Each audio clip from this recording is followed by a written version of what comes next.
Committee members, I don't have a lot of time to address the enormous life and death proposals before us, but I offer these questions for you to ponder carefully before your vote.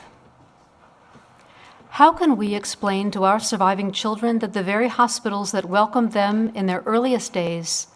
and that have successfully cared for those with complicated, life-threatening situations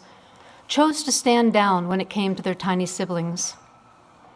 How will we explain to our surviving children, especially the young girls we're encouraging to consider STEM fields, that the engineering marvel of the human person and the scientific advances that have helped both endangered pregnant women and premature babies to survive were selectively applied in society?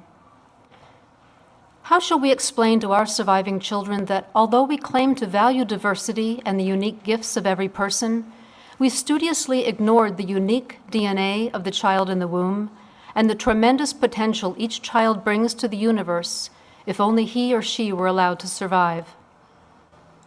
How shall we continue to pretend we value the feelings of our surviving children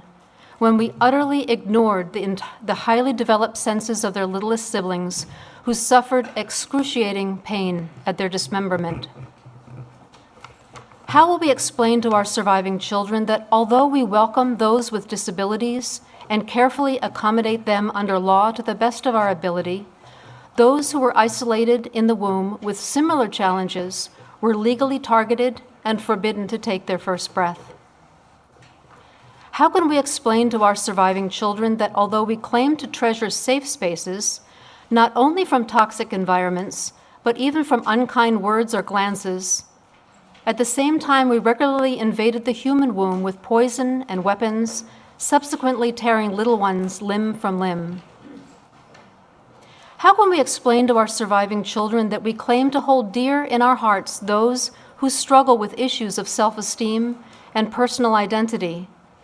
while their youngest siblings were eliminated strictly for being considered imperfect, inconvenient, or the wrong gender by other people? How will we explain to our surviving children that although we decry bullying in all its forms, we refuse to stand up for their tiny siblings whose cries were ignored and whose demise was obstinately hidden by the powerful forces of this world? You claim to value diversity, self-esteem, safety, the differently abled, and health care for all. Similarly, you claim to reject bullying, exclusivity, marginalization of segments of our population, and how the powerful tend to crush the little ones in their way. If that is so, then